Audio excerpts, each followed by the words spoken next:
महामहिम राष्ट्रपति जी के अभिभाषण पर धन्यवाद प्रस्ताव पर बोलने को आपने मुझे अवसर दिया, इसके लिए मैं आपका आभारी हूं। सभापति महोदय, सर्वप्रथम मैं बहुजन समाज में जन्मे सभी संतों, गुरुओं, महान पुरुषों को नमन करता हूं, जिनमें महात्मा ज्योतिबा फूले, डॉक्टर बाबा साहब अम्बेडकर और मान्यवर काशीराम साहब को मैं याद भी करता हूं आज के दिन पर। साथ साथ नगीना की महान जनता और भीम आर्मी और हमारी पार्टी आज़ाद समाज पार्टी काशीराम के साथियों का भी धन्यवाद करता हूं। इसके बाद अपने कुल गुरु जगत गुरु सदगुरु रविदास जी महाराज को भी मैं नमन करता हूं, जिन्होंने दुनिया को लगभग 600 साल पहले बेगमपुरा शहर के रूप में दुनिया का सबसे महान लोकतांत्रिक दर्शन दिया। अध्यक्ष महोदय, माननीय सभापति जी, 14 अगस्त 1947 को ये देश अंग्रेजों के अधीन था। 15 अगस्त 1947 को हम लोग आज़ाद हुए। 16 अगस्त 1947 को देश आज़ादी में था, लेकिन धन धरती राजपाट में बंटवारा नहीं हुआ। जो साधन संसाधन थे उनमें बंटवारा सही रूप से न होने के कारण एक बहुत बड़ी आबादी सुविधाओं से वंचित और सम्मान से वंचित रह गई। उनको सम्मान देने के लिए और अंतिम व्यक्ति तक सुविधाएं पहुंचे, इसके लिए लोकतंत्र की व्यवस्था हुई। लेकिन आज़ादी के 70 साल बाद भी हम कहाँ खड़े हैं, इस पर ये चिंता का विषय है।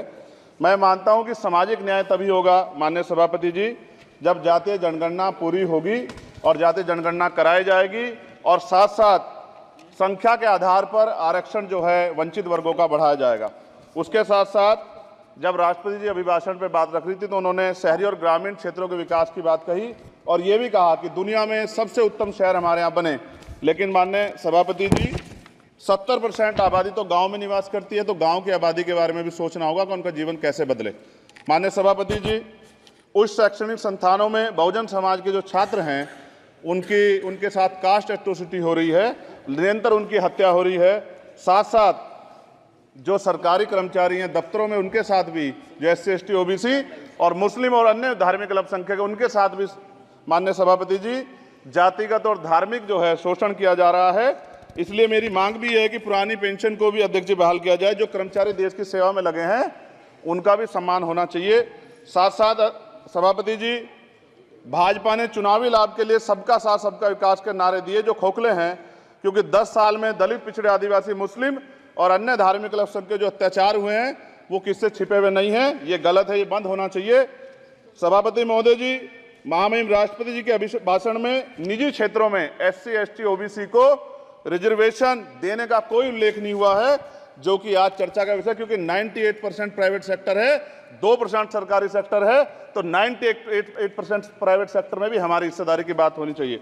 माननीय सभापति जी, आशा कार्यकर्ताओं, आंगनबाड़ी वर्करों, भोजन माताओं के वेतन वृद्धि पे भी कोई उल्लेख नहीं हुआ है, वो भी अभी नंगे, उन पर भी सोचना पड़ेगा।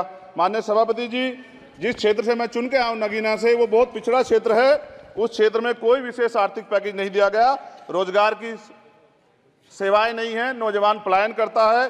IIT, IIM, एम्स, केंद्रीय विद्यालय आदि शिक्षा में और चिकित्सा संस्थानों की स्थापना होनी चाहिए, जो कि नहीं है। और माननीय सभापति जी, मानसून सत्र आ गया है, मेरा क्षेत्र बाढ़ से बहुत प्रभावित है, इसलिए मैं आपसे आग्रह करूंगा कि वहां के लोगों को बाढ़ से निजात दिलाई जाए। माननीय सभापति जी, चीन हमें आंख दिखा रहा है और लगातार हमारे देश की सीमाओं में घुसपैठ कर रहा है, इसलिए अग्निवीर योजना को हटाकर पुनः सेना भर्ती शुरू की जाए और साथ साथ भारत की सबसे प्राचीन व बहादुर रेजिमेंट में से एक चमार रेजिमेंट को पुनः बहाल करा जाए, ऐसा भी मेरा आपसे आग्रह है।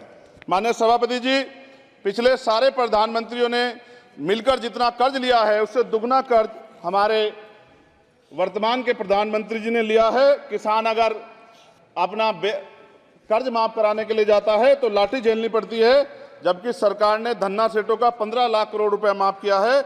इस ओर हमें ध्यान देना पड़ेगा, हमारी आने वाली पीढ़ियों को ये कर्ज चुकाना पड़ेगा। माननीय सभापति महोदय जी, किसानों को MSP की लीगल गारंटी तथा किसानों का कर्ज माफ होना चाहिए।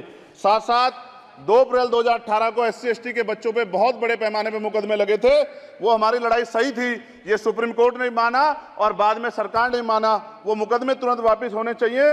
माननीय सभापति जी, प्रेस जो है उस पर भी शिकंजा कसा जा रहा है, जो पत्रकार सरकार खिलाफ बोलता है नौकरी से हाथ धोना पड़ता है, और सोशल मीडिया हमारा हथियार है, उस पर तरह तरह के प्रतिबंध लगाए जा रहे हैं और विरोध करने वालों को सोशल मीडिया हैंडल भी सस्पेंड करा दिए जा रहे हैं। साथ साथ सभापति जी, पेपर लीक और परीक्षाओं के कैंसिल होने से देश के नौजवानों का भविष्य खतरे में है। नीट, यूपी सिपाही भर्ती सभापति जी और 69,000 शिक्षक भर्ती में आरक्षण घोटाला हुआ है, कोई पूछने वाला नहीं, खून के आंसू रो रहे हैं बच्चे, बेरोजगारी का दंश युवा झेल रहे हैं। इसलिए मेरा आग्रह है कि युवाओं के लिए कृपया समाप्त करें चंद्रशेखर। माननीय सभापति जी, मैं पहली बार बोल रहा हूं, आप कहेंगे मैं बैठ जाऊंगा, मैं आपकी बात, मैं संवैधानिक मर्यादा का पालन करूंगा, मगर हम तो माननीय सभापति जी सुन ही रहे हैं। आप बोलिए, 1 मिनट। धन्यवाद। एक मिनट और बोलिए। अध्यक्ष सभापति जी, नारी सम्मान की बात करने वाली सरकार, हमने मणिपुर देखा सर, हमने पहलवान बेटियों का हर्ष देखा सर, और हमने सर हाथरस की बेटी का हर्ष देखा सर, और हाथरस के परिवार को जो वादा किया था सरकार ने वो भी पूरा नहीं किया। और महिलाओं में भी, स्पेशली दलित, पिछड़े और मुस्लिम वर्ग की, आदिवासी वर्ग की महिलाओं के साथ आज भी एनसीआरबी का डाटा कहता है सर, जो जुल्म हो रहा है वो सहनीय नहीं है सर।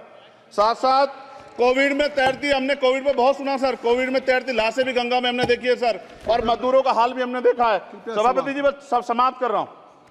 नोटबंदी पे छोटे मजले उद्योग की जो कमर टूटी वो भी हमने देखी है। सभापति जी, शैक्षणिक संस्थानों, विश्वविद्यालयों में, चिकित्सा संस्थानों में ओबीसी एसटी के योग्य अभ्यर्थी को एनएफएस करके जिस तरह निकाला जा रहा है, लेटरल एंट्री करके जिस तरह हमारे रास्ते बंद किए जा रहे, ये भी हम देख रहे हैं सभापति जी।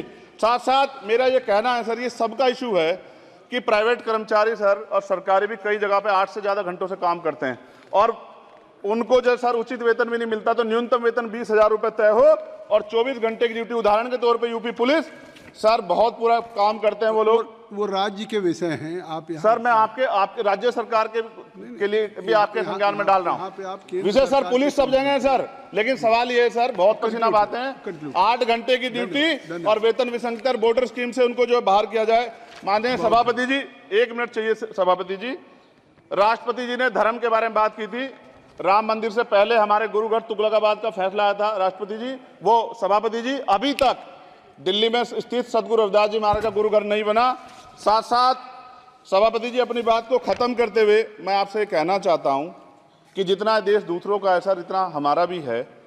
हम मरने के लिए पैदा नहीं हुए, जो चाहता है हमारी हत्या कर देता है। मूछे रखने पे, घोड़ी पे बैठने पे, मटकी छूने पे हमारी हत्या हो रही है। क्या बदला है सर 70 साल बाद भी? दलित, पिछड़े, मुसलमानों पे हिंसा नहीं रुक रही है सर। मेरा आपसे संरक्षण के साथ ये आग्रह है कि इन घटनाओं को रोका जाए, और देश किसी की बपौती नहीं है, देश संविधान से चलता है सर, और संविधान से चलेगा। संविधान छेड़खानी बर्दाश्त नहीं की जाएगी सर। धन्यवाद।